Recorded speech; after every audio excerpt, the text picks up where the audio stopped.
Welcome back to the Nerdery. I'm JD. And I'm Jimmy. And this is Reviews Tuesday. Tuesday? Tuesday?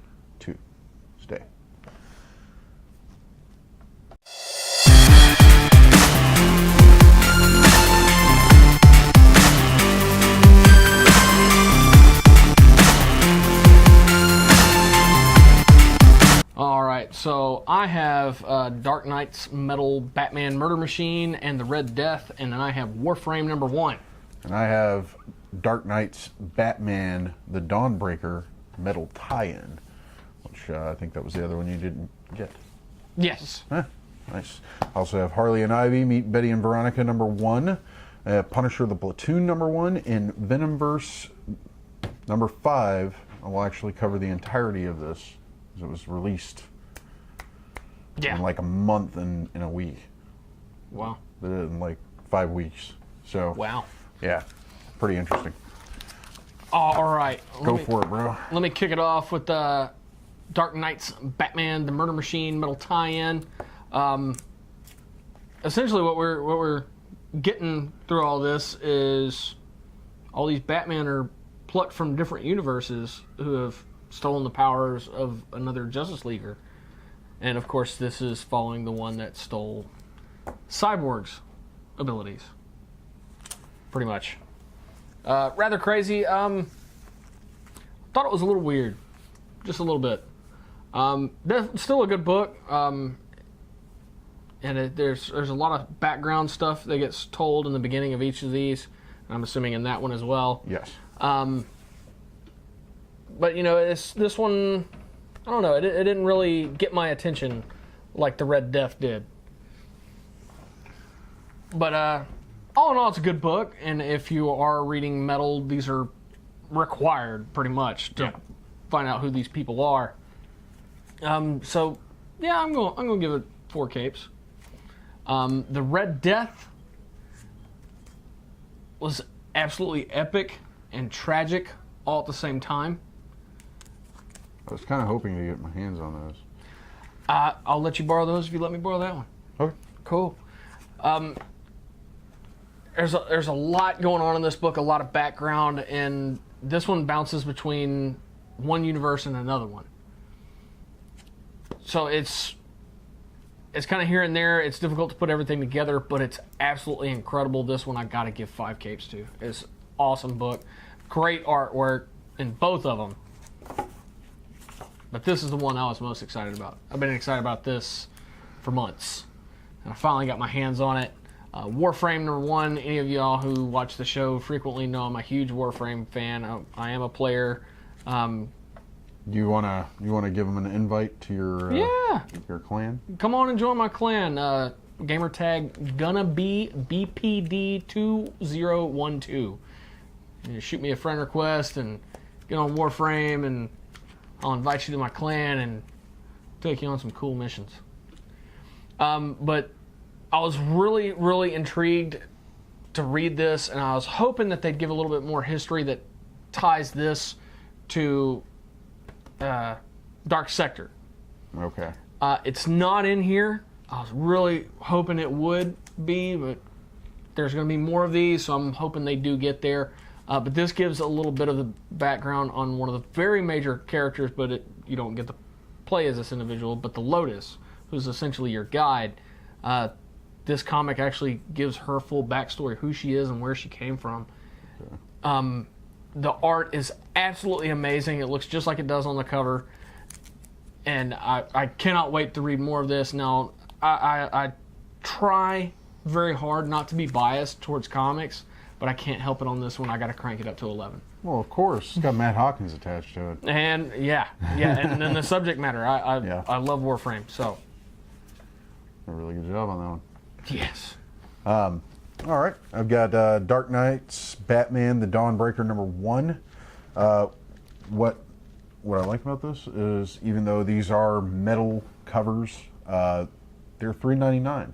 Mm-hmm. It's not your $4.99 average book. This one did read pretty quick, but it was really amazing. I think if you're a Green Lantern fan or a fan of Batman, you're going to love this book.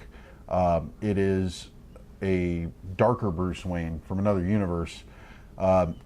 Basically, he gets a ring right after his parents die, and the darkness within him because of his parents' death and witnessing their murder so recently, he becomes very dark Green Lantern. He actually breaks the ring's protocols and uses it for some very unscrupulous acts. Awesome book. I was blown away by this. I'm giving it 5 chimichangas all the way, cranking it up to 11. DC is doing some wonderful things with their source material and revamping it, bringing new stories to light, and creating new characters. You can't go wrong with this series. This is going to be interesting, man. Oh yeah. You got to get on board with Metal if you want to read an awesome, epic superhero comic. I think this is going to be huge. It's going to be a great story arc. I've also got Harley and Ivy meet Betty and Veronica. So this is Archie Comics DC crossover.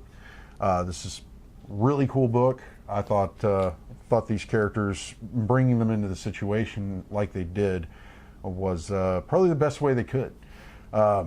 Basically, Veronica's father, who is this millionaire philanthropist, whatever, he decides he wants to build a college over the local swamp in Riverdale, and he advertises this on TV. Well, of course, in Gotham. Well, no, I don't know. Really, I don't know where Harley and Ivy are based out of at this point. I think it's Gotham, but they decide to leave Gotham, I'm guessing, or wherever they're at, to go to Riverdale and stop this. But they stop it by using conventional legal means. They actually present to Veronica's dad that this is a bad idea.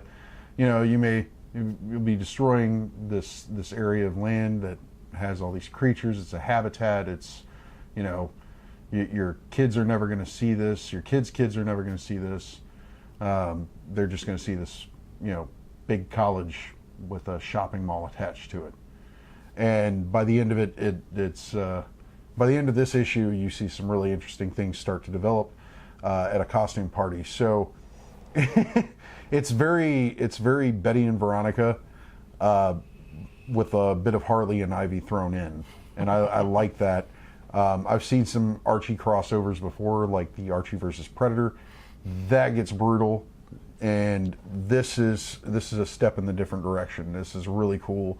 They really play in the drama and the relationships a little bit, and while still maintaining the comedy. So I would say this is an interesting read if you want something light. Giving it 4.5 chimichangas. Just couldn't stomach the other half.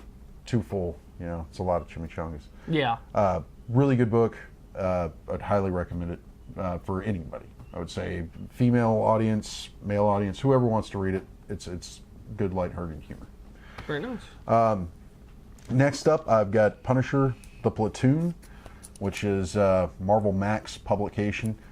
This is along the lines of this is their adult title, basically. It's Max Comics. This goes back to Frank Castle's Vietnam days. Oh, wow. And it gets really gritty. You don't really see the Punisher in this one. There is discussion of Frank Castle as the Punisher, but this is some of his old war buddies recollecting serving time in Vietnam with him. Oh, wow. On the battlefield, and really amazing insight on the Punisher's backstory. I believe this has been visited before, but probably not the same way. I absolutely loved it. Thought it was a great read. I never felt overwhelmed in the book. The dialogue, the scenes, everything that's in this book is magnificently, illustrating what kind of man Frank Castle was in the military. Written by Ennis. Yeah. Garth Ennis. You can't go wrong there. So, I would say this is going to be a 5 chimichanga for me. I'm sorry if I get a little choked up. The subject matter is pretty brutal. I mean, war is never a glamorous thing, but that is part of Frank Castle's history, and it's a part that nobody's ever really explored before. Sorry about the dogs, folks. They get a little restless sometimes, and yeah, we got a deal. But yeah, giving that 5 chimichangas. I'm looking forward to the second issue. I I hope it keeps ramping up like it is, and you get to see more of Frank Castle. Next on the docket, we got Venomverse number 5. I'm bringing this as kind of a representation issue. This is a variant cover if it is shown. I don't know if you can get this one. If not, just the regular's fine. Either way, I'm going to cover the whole spiel here. Different Venoms from alternate universes are being pulled into one reality where humanity is pretty much gone, and all that exists is Venoms and these viruses. And basically, these viruses are these creatures that are going after the Venoms to become something more. Oh, wow.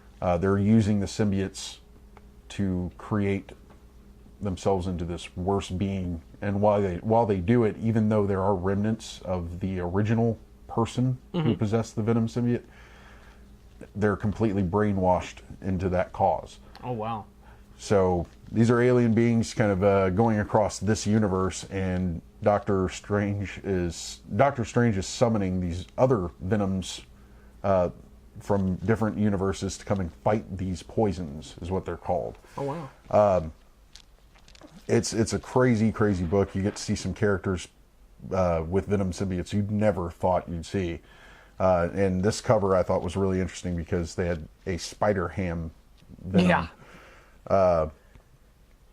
That blew me away.